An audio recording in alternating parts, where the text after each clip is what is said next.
I toasted my promotion to CFO at dinner. My wife said, "Which woman at the firm are you having an affair with?" The entire table went silent. My parents froze mid-conversation. My sister stopped with her fork halfway to her mouth. Claire's parents stared at their daughter like she'd just announced she was joining a cult. The couple at the next table turned to watch us. Our waiter, who'd been approaching with our entrees, backed away toward the kitchen without a word. I set down my champagne glass carefully, watching the bubbles rise to the surface while my brain tried to process what Claire had just said. "I'm sorry, what?" My voice sounded distant, like someone else was speaking. Claire took a slow sip of her wine, her eyes never leaving mine. "You heard me, Robert.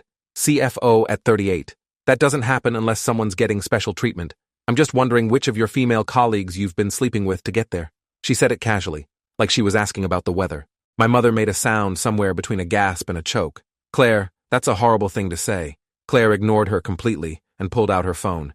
"Actually, Mom, it's a completely reasonable question. Let me show you why." She tapped her screen a few times, then turned the phone toward the table. "I've been tracking Robert's career trajectory for the past 18 months. Every promotion, every raise, every new responsibility has coincided with him working closely with attractive female executives." She swiped through what looked like a detailed spreadsheet. First, there was Vanessa in corporate development.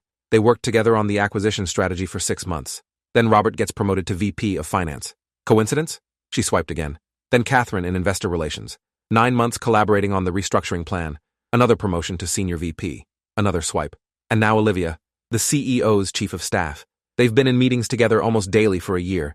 And boom, CFO. My father set down his water glass with a sharp click. "Claire, this is completely inappropriate." She laughed, but there was nothing funny about the sound. "Inappropriate? What's inappropriate is that my husband has been sleeping his way to the executive suite while I've been at home supporting his career for 10 years. She stood up, addressing not just our table, but the entire restaurant section around us. "Everyone should know what kind of man Robert really is. He's not a financial genius. He's just willing to do whatever it takes to climb the ladder. Or should I say, whoever it takes." My sister Natalie spoke up quietly. "Claire, you're drunk. Sit down." Claire's face flushed. "I'm not drunk. I'm finally saying what everyone's been thinking. Robert couldn't even balance a checkbook when we got married. Now he's CFO of a multi-billion-dollar company? Please." She pulled up another document on her phone. "Look at this. Every business trip Robert's taken in the past 2 years has overlapped with trips taken by female executives. Chicago with Vanessa, New York with Catherine, San Francisco with Olivia. All these conferences that he absolutely had to attend." She turned to me, her voice dripping with contempt. "What happened in San Francisco, Robert? You came back with that Rolex you said was a performance bonus. But I called your company. They don't give watches as bonuses. So who gave it to you?" My hands started shaking. Not from fear or guilt, but from pure rage that had been building for months, while Claire had been making passive-aggressive comments about my career, about my late nights, about every female name I mentioned from work. "Claire, you need to stop talking right now." She smiled triumphantly, like my anger proved her point. "Why? Because you don't want everyone to know the truth? That you've been having affairs with multiple women to advance your career?" She addressed the restaurant again, her voice rising. "My husband is a fraud. He got where he is by sleeping with powerful women, not by actually being good at his job. Everyone should know that." A woman at the bar called out. "Lady, maybe your husband is just talented at what he does." Claire whirled toward her. "Talented? He brought home financial projections last month with calculation errors, basic math mistakes. This is the person supposedly running finance for a Fortune 500 company. The only thing he's talented at is seducing women in power." Natalie pulled out her phone. "Actually, Claire, I have something interesting to show everyone too." She turned her screen toward the table. "This is from the marketing agency where Claire works.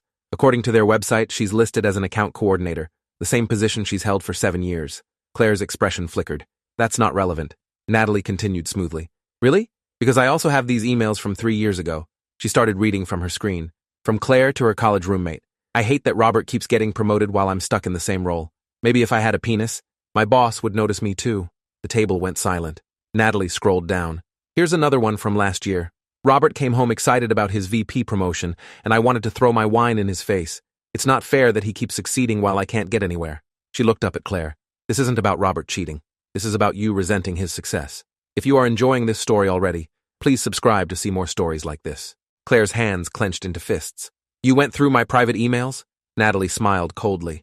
"You made a spreadsheet tracking your husband's business trips like a stalker, but I'm the one violating privacy?" She kept scrolling. "Want to know what else I found? Messages between Claire and her therapist's office. Apparently she's been in treatment for paranoid jealousy for 8 months. The therapist recommended couples counseling, but Claire never told Robert because she didn't want him to know she had a problem. My mother turned to Claire with tears in her eyes. "Claire, why didn't you say something? If you were struggling, we could have helped.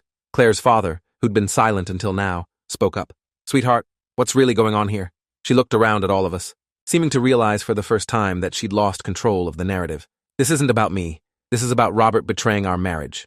Natalie held up her phone again. Is it? Because I also found your browser history. You've been visiting forums for suspicious spouses, reading articles about signs of cheating, obsessively Googling every woman Robert works with. You even hired a private investigator 6 months ago. My stomach dropped. You hired a PI to follow me? Claire's face went pale. That's not true. She's making that up. Natalie turned her phone to show a receipt. Invoice from Blackwood Investigations, dated 6 months ago. $5,000 for surveillance services. Want to guess what the investigator found? She looked directly at Claire. Nothing. Because Robert wasn't cheating. The investigator's report, which I obtained through a mutual friend who works there, concluded there was no evidence of any inappropriate relationships. The restaurant had gone completely quiet. Every eye was on our table. The manager appeared at our table, a thin man with glasses who looked deeply uncomfortable. I'm sorry, but I'm going to have to ask you all to keep your voices down, or take this outside. Claire grabbed her purse. I don't need to stay here and be attacked. She turned to me, her eyes full of tears that looked real but felt manipulative. I hope she's worth it, Robert. Whoever you're sleeping with, I hope she's worth destroying our marriage. I stood up slowly, my chair scraping against the floor. I have never, not once, been unfaithful to you. Not with Vanessa, not with Catherine, not with Olivia, not with anyone. My voice was steady, despite the fury coursing through my veins. Every promotion I've earned came from 15-hour days, from rebuilding our entire financial infrastructure, from personally managing the crisis when our auditors found irregularities in the previous CFO's records. I saved the company from a potential SEC investigation. I restructured our debt and saved us $43 million in interest payments. I built relationships with investors that brought in $300 million in new capital. The words poured out. Every achievement Claire had dismissed or ignored over the years. I published articles in the Journal of Finance that are cited in textbooks. I've been invited to speak at conferences because people actually respect my expertise. But you couldn't handle that, could you? You couldn't handle that I was succeeding while you felt stuck. So you created this entire fantasy where I must be cheating because the alternative was admitting that I earned my success through actual work. Claire's face crumpled. You're never home. You're always working late, always traveling, always putting your career first. What was I supposed to think? I felt something inside me break. You were supposed to trust me. You were supposed to be proud of me. Instead, you hired a PI, tracked my every movement, and just publicly accused me of adultery in front of our families in a restaurant full of strangers. I grabbed my jacket from the back of my chair. I'm done, Claire. I can't do this anymore. I walked out of the restaurant without looking back, leaving my wife standing there with her mouth open. The cold October air hit my face as I pushed through the doors, and I kept walking until I reached my car in the parking lot. My hands shook so badly it took 3 tries to get the key in the ignition. I'd been with Claire for 12 years, married for 10. I'd spent a decade thinking we were building a life together, that she supported my career, that we were partners. Instead, she'd been festering with resentment, letting it poison her until she'd created an entire alternate reality where I was a cheating fraud. My phone started buzzing before I even pulled out of the parking lot. Text after text from Claire's number. I'm sorry. I didn't mean it. We need to talk. Please come home. I love you. I turned off my phone and drove to my brother's house across town. Nathan answered the door in sweatpants and a t-shirt, took one look at my face, and stepped aside without a word. His wife, Iris, appeared from the kitchen. Robert, what's wrong? I told them everything. About the anniversary dinner, about Claire's accusations, about the spreadsheets and the PI and the public humiliation. They listened without interrupting, Iris making coffee while Nathan sat across from me at their kitchen table. When I finished, Nathan leaned back in his chair. You need to call a lawyer. Tomorrow. I shook my head. It's Friday night. I just need to sleep and figure out what to do. He pulled out his phone. My friend Diana Ashford is a family attorney, one of the best in the city. I'm texting her right now. He typed quickly. After what Claire just did, publicly accusing you of career misconduct, you need to protect yourself legally and professionally. The thought made my stomach turn. You really think she'd try to damage my career? Iris spoke up from the kitchen. Robert, she just accused you of sleeping with colleagues to get promoted in a room full of witnesses. What do you think she'll do next? My phone, which I'd turned back on, buzzed with a call from my mother. I answered, and she immediately started talking. Robert, I'm so sorry. Claire left right after you did. Her parents are mortified. Your father and I are still at the restaurant with Natalie. We wanted to make sure you're okay. I told her I was at Nathan's house and I was fine, which was a lie, but she seemed to need to hear it.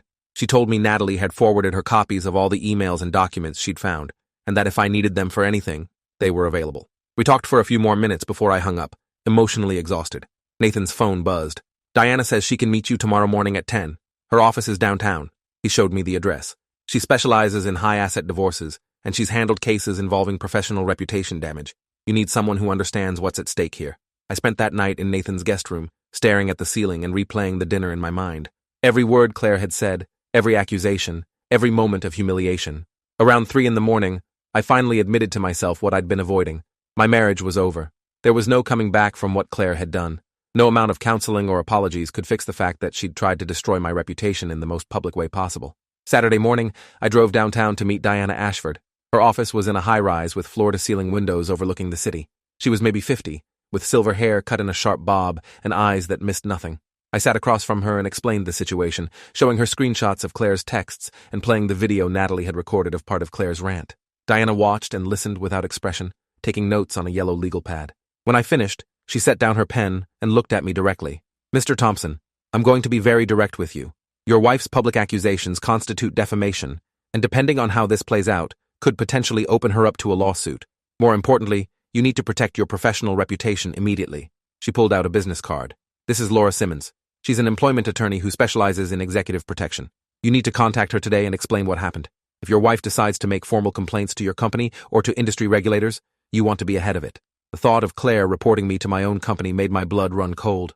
"You really think she'd do that?" Diana looked at me seriously. "Mr. Thompson, your wife hired a private investigator to follow you. She created detailed spreadsheets tracking your professional relationships. She publicly accused you of sexual misconduct in a crowded restaurant. Yes, I think she's capable of escalating this further, especially if she feels cornered or embarrassed by how last night played out." She flipped her legal pad to a fresh page. "I'm going to ask you some difficult questions now, and I need you to be completely honest with me. Have you ever had any inappropriate relationship with anyone at your company? Any relationship that could be misconstrued or used against you?" I met her eyes. "Never. I've never cheated on Claire. I've never had an inappropriate relationship with any colleague. Every promotion I've received has been based on documented performance and results." Diana nodded. "Good. We'll need to gather evidence proving that. Performance reviews, promotion documentation, any written communication with the women Claire specifically named. We're going to build a comprehensive file showing that your career advancement was entirely merit-based." She wrote something on her pad. "I'm also going to recommend we file for divorce immediately. Given your wife's behavior, I don't think there's any chance of reconciliation, and the longer we wait, the more time she has to potentially cause damage to your career or reputation." My chest felt tight. "This is really happening." Diana's expression softened slightly. "I'm sorry, Mr. Thompson. I know this isn't what you wanted, but you need to act decisively to protect yourself and everything you've worked for." I spent the next 2 hours in Diana's office, going through every detail of my marriage, my career, and my finances. She explained the divorce process, the timeline, and what I could expect. When I left, I had a folder full of documents and a plan of action that felt overwhelming but necessary. I called Laura Simmons from my car. She answered on the second ring, and Diana had clearly briefed her because she immediately knew who I was. "Mr. Thompson, thank you for calling. I understand you're dealing with a very difficult situation. Can you come to my office this afternoon?" I met with Laura at 2. Her office was smaller than Diana's, but just as professional, filled with framed articles and awards. She was younger than Diana, maybe 40, with dark hair and an intensity that was both intimidating and reassuring. I showed her the video of Claire's accusations and explained my position as CFO. Laura watched the video twice, her expression growing more serious each time. "This is serious, Mr. Thompson. Your wife has publicly accused you of sexual misconduct and career fraud. Even though you're innocent, accusations like this can destroy careers if they're not handled properly." She pulled out her laptop. "I need you to email me a complete list of every woman you've worked with in the past 5 years, especially the ones your wife named. I'm going to help you document every professional interaction to prove these relationships were appropriate and that your promotions were earned." She typed as she spoke. "I also need you to contact your HR department Monday morning. Request a meeting with your chief HR officer and explain what happened. Get ahead of this before your wife has a chance to make formal complaints." The weekend passed in a blur of documentation and planning. I stayed at Nathan's house, avoiding Claire's constant calls and texts. Natalie sent me the complete file of evidence she'd gathered on Claire's behavior, including therapy records that showed Claire had been diagnosed with pathological jealousy and paranoid ideation. Sunday afternoon, Nathan and I drove to my house to pack some clothes and important documents. Claire's car was in the driveway, and I felt my stomach clench as we walked to the front door. I used my key to let us in and found Claire sitting on the couch in the living room, looking like she hadn't slept. She stood when she saw me. "Robert, please, we need to talk." I kept my voice neutral. "I'm just here to get some things." She moved toward me. "Please don't do this. I made a mistake. I was stressed and I said things I didn't mean." Nathan spoke up from behind me. "You created spreadsheets tracking his business trips. You hired a PI. This wasn't a moment of stress, Claire. This was calculated." Claire's eyes filled with tears. "I was scared. You were never home. You were always with those women. What was I supposed to think?" I grabbed a suitcase from the hall closet. "You were supposed to trust me. You were supposed to believe in me. Instead, you tried to destroy my reputation in front of everyone we know. I walked past her toward the bedroom. She followed me, her voice getting more desperate. Robert, I'll do anything. I'll go to counseling. I'll apologize to everyone. Just please don't leave me. I pulled clothes from my dresser without looking at her. Claire, you stood up in a restaurant and told dozens of people that I slept my way into the CFO position. You accused me of multiple affairs. There's no coming back from that. She grabbed my arm. I was wrong. I know that now. Please just give me another chance. I pulled away from her. No, we're done. I finished packing while she cried in the doorway. When I walked past her with my suitcases, she tried once more. Robert, please. I love you. I stopped and looked at her. If you loved me, you would have supported my success instead of resenting it. If you loved me, you wouldn't have created a conspiracy theory about my career. If you loved me, you wouldn't have tried to humiliate me in public. I walked out the door without looking back. Monday morning, I arrived at my office at 7 and immediately requested an emergency meeting with our chief HR officer, Patricia Brennan. She'd been with the company for 15 years and had a reputation for being fair but thorough. I sat in her office at 8:30 and told her everything. About Claire's accusations, the restaurant scene, the evidence that her claims were baseless. I showed her the video Natalie had recorded and explained that I needed the company to be aware in case Claire tried to make formal complaints. If this story keeps your interest, please subscribe to get more stories like this. Patricia watched the video with growing concern. Mr. Thompson, I appreciate you bringing this to my attention immediately. These are serious accusations, and while I know you've conducted yourself professionally throughout your tenure here, we'll need to conduct a review to protect both you and the company. My stomach dropped. A review? She nodded. Standard protocol when allegations like this are made, even false ones. We'll need to document your professional relationships with Ms. Vanessa Sterling, Ms. Catherine Wright, and Ms. Olivia Cross. We'll review all email communications, meeting schedules, travel records, and performance evaluations to verify that your promotions were merit-based and that no inappropriate relationships occurred. She typed notes on her computer. This isn't a reflection of doubt in you, Mr. Thompson. It's about creating an airtight record in case this escalates legally or publicly. We need to be able to prove definitively that these allegations are false.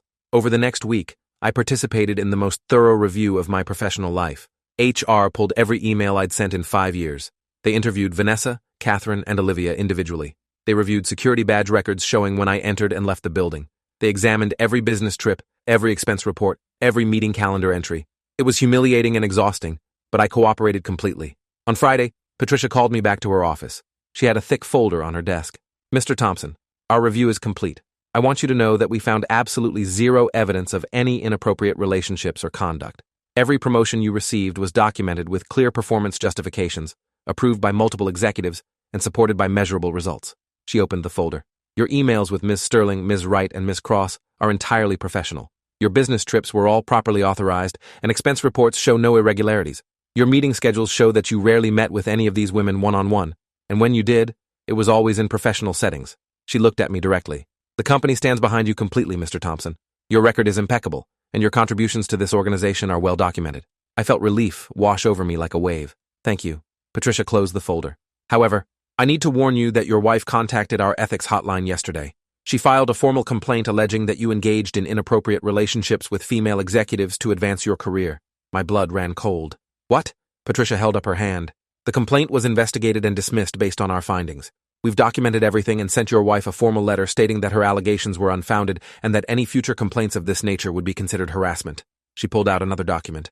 I'm also sending you a copy of all our findings. Your attorney may need this for your divorce proceedings. I took the thick folder she handed me, feeling numb. She really called the ethics hotline. Patricia's expression was sympathetic. I'm sorry you're going through this, Mr. Thompson, but I want you to know that your reputation here is intact. The executive team has complete confidence in you. I left her office with the folder and went straight to Diana's office.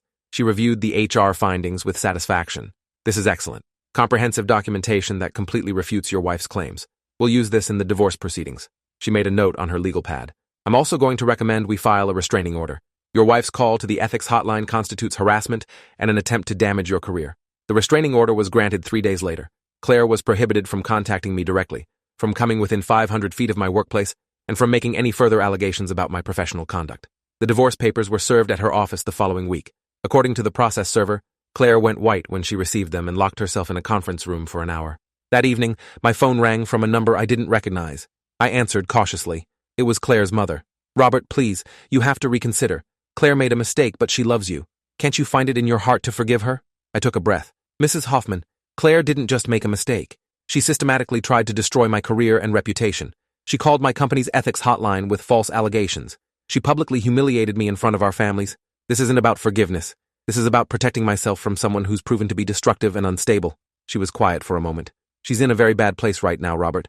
I'm worried about her. I felt a flicker of guilt, but pushed it down. Then get her help. Get her into therapy. But I can't be the one to save her, especially not when she's trying to destroy me. I hung up and blocked the number. Over the next month, the divorce proceedings moved forward. Claire's attorney tried to negotiate, but Diana held firm.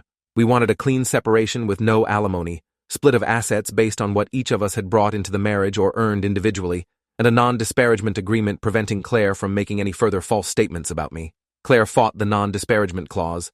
Her attorney argued it was too restrictive, but Diana pushed back hard. Your client has already demonstrated a pattern of making false and damaging allegations against my client. The non-disparagement agreement is non-negotiable. Evidence of Claire's behavior kept surfacing. Natalie found social media posts where Claire had been subtly undermining my career for years, making comments about how success came easy to some people, posting passive-aggressive quotes about men who prioritize work over family. The private investigator's report that Natalie had obtained showed that the PI had followed me for 3 months and found nothing. No inappropriate meetings, no hotel rendezvous, no evidence of any affairs, just me working long hours, attending business meetings, and occasionally going to the gym. Diana used all of it to strengthen our position. A month into the proceedings, Claire's attorney called with a new development. My client has evidence that Mr. Thompson had an inappropriate relationship with Olivia Cross. We're prepared to present this evidence in court. My stomach dropped. Diana's expression didn't change. What evidence? The attorney sent over photos. They showed Olivia and me at a restaurant, sitting across from each other, looking like we were deep in conversation. There were 3 photos from different angles. I looked at them closely. I remember this. It was a business dinner 8 months ago. We were discussing the investor relations strategy for the quarterly earnings call. Diana examined the photos. Who else was at this dinner? I pulled up my calendar from that date. 4 other people. This was a team dinner after a long week. The photographer cut them out of the frame. I pulled up my credit card statement from that night. Here's the receipt. Bill for 6 people. Split 6 ways. Diana smiled grimly. Your wife is getting desperate. She's presenting edited evidence to make business meetings look like romantic dinners. She called Claire's attorney back. Your evidence is fraudulent. The photos are cropped to exclude the 4 other colleagues who were present. We have receipts, calendar invites, and testimony from the other attendees proving this was a business dinner. If you present this in court, we'll pursue sanctions for submitting misleading evidence. The attorney backed down immediately. 2 weeks later, Claire's lawyer called again. This time, they wanted to settle. Claire would accept the asset division as proposed and agree to the non-disparagement clause in exchange for dropping our demand that she attend mandatory therapy. Diana looked at me. Your call. The therapy requirement was never going to be enforceable anyway. I agreed to the settlement. I just wanted it over. The final divorce decree was signed on a Monday in December, 3 months after the anniversary dinner that destroyed my marriage. The judge signed the papers, and it was done. I was officially divorced. I stood outside the courthouse in the cold winter air, watching my breath fog in front of me. 12 years of my life reduced to a stack of legal documents. That night, Nathan took me out for drinks. How do you feel? He asked. I thought about it. Free, angry, relieved, exhausted. I took a sip of my whiskey, mostly just tired. He clinked his glass against mine. To new beginnings, and to getting rid of toxic people before they destroy you completely. We drank to that. 3 months after the divorce was finalized, I was settling into my new normal. I'd bought a condo downtown with floor-to-ceiling windows and a view of the city skyline. I was dating casually, nothing serious, just enjoying the freedom of not having to justify my schedule or explain every female name I mentioned. Work was good. The company had announced record profits for the quarter, and the board had given me significant credit for the financial restructuring that made it possible. I was invited to speak at a finance conference in Boston, asked to contribute to an industry publication, and approached by 2 recruiters about even bigger CFO positions at competing firms. One evening, I ran into Vanessa at a networking event. She smiled when she saw me. Robert, I heard about the divorce. How are you holding up? I smiled back. Better than expected, actually. How about you? We talked for a while, catching up on company news and industry gossip. Eventually, she brought up the elephant in the room.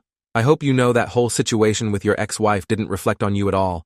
Everyone at the company knows you earned your position. I felt a weight I didn't know I was still carrying lift slightly. I appreciate that. It was a rough few months. She looked at me seriously. For what it's worth, Catherine and Olivia and I all talked about it. We were ready to testify in court if needed about how professional you've always been. What your ex-wife did was disgraceful, and we wanted you to know we had your back. I was genuinely touched. Thank you. That means a lot. She squeezed my arm.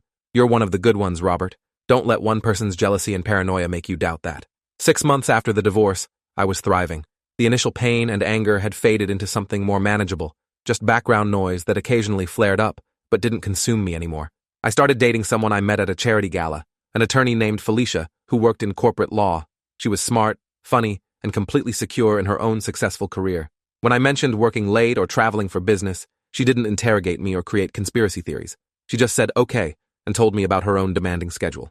It was refreshing in a way I hadn't realized I needed. 1 year after the anniversary dinner that destroyed my marriage, I stood in front of the board of directors presenting our annual financial results. Record revenues, record profits, successful expansion into 2 new markets. The CEO publicly credited my leadership during the presentation. After the meeting, the chairman of the board pulled me aside. "Robert, the board is very pleased with your performance. We're looking at creating a president role in the next year or two, someone to eventually succeed our current CEO. You're at the top of our list." I thanked him, trying to keep my expression professional despite wanting to pump my fist in the air. President track, potential CEO. Everything I'd worked for my entire career was coming together. That evening, Felicia took me out to celebrate. We went to the same restaurant where Claire had made her accusations a year ago. I'd deliberately avoided it since that night, but Felicia didn't know the significance, and I decided it was time to reclaim it. We sat at a different table, different section, but the memories still flooded back. The shock, the humiliation, the rage. I told Felicia the whole story over dinner, about Claire's accusations, the divorce, the investigation, everything. She listened without interrupting, her expression shifting from surprise to disgust to sympathy. When I finished, she reached across the table and took my hand. "I'm sorry you went through that, but I'm glad you got out when you did. Some people are just so consumed by their own insecurity that they'll tear down everyone around them." I squeezed her hand. "The weird thing is, I'm almost grateful it happened. It forced me to document my achievements, prove to myself and everyone else that I earned my success. Without that crisis, I might have always had a small doubt in the back of my mind." Felicia smiled. "That's a very healthy way to look at it. You took something awful and turned it into validation." We finished our meal and left the restaurant hand in hand. The night air was warm with the promise of summer, and I felt lighter than I had in years. No more walking on eggshells, no more anxiety about mentioning work, no more wondering if my success was making someone I loved feel small, just freedom to be proud of what I'd accomplished and excited about what came next. 2 years after the divorce, I saw Claire at a professional conference. She was there with her new boyfriend, someone who worked in marketing. She looked different, thinner maybe, or just diminished somehow. When our eyes met across the conference hall, she looked away quickly. Later I ran into her in the hallway during a break. There was no avoiding each other. "Robert," she said quietly. "Hello, Claire." She shifted uncomfortably. "I heard about your promotion to the president track. Congratulations." I nodded. "Thank you." She looked down. "I want you to know that I'm sorry. For everything. I handled things badly, and I said things I shouldn't have said. I was dealing with my own issues, and I took them out on you." I studied her carefully, trying to gauge if the apology was genuine. "I appreciate you saying that." She took a breath. "I've been in therapy for the past year. Real therapy, not just the few sessions I tried before. Working through a lot of things about jealousy and self-worth, and how I sabotaged the best relationship I ever had." Her voice cracked slightly. "I don't expect you to forgive me. I just wanted you to know that I know I was wrong." I didn't know what to say to that. Part of me felt sympathy for her, but a bigger part still remembered the humiliation, the damage she'd tried to do to my career, the months of stress and legal battles. "I hope therapy helps you, Claire. I really do." She nodded, tears forming in her eyes. "You deserved better than how I treated you. And for what it's worth, I know now that you earned every single promotion, every achievement. I was the problem, not you." I walked away from that conversation feeling something like closure.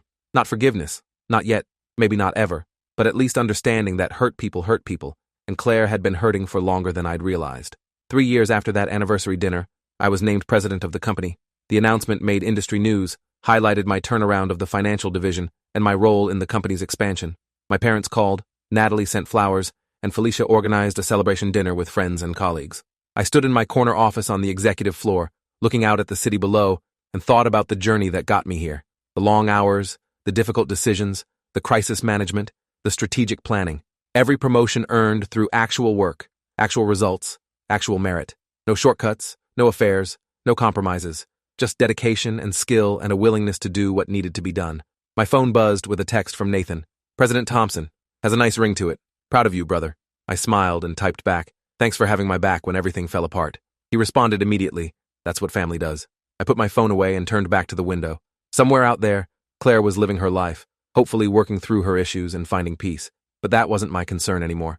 My concern was leading this company, mentoring the next generation of executives, and continuing to build a career based on merit, integrity, and hard work. The anniversary dinner that destroyed my marriage turned out to be the best thing that could have happened. It freed me from a relationship built on resentment and insecurity. It forced me to prove my worth in the most comprehensive way possible. It taught me that success earned through actual effort is unassailable, no matter what accusations people make. And it led me here, to this office, this title, this future. Claire had asked which woman I was having an affair with. The answer was none. The only relationship that got me here was my relationship with excellence, with dedication, with refusing to accept anything less than my best. That was the truth then. It's the truth now, and it's a truth I'll never apologize for. If you enjoyed this, you'll definitely want to see the next ones too. So subscribe now and let me know your take in the comments.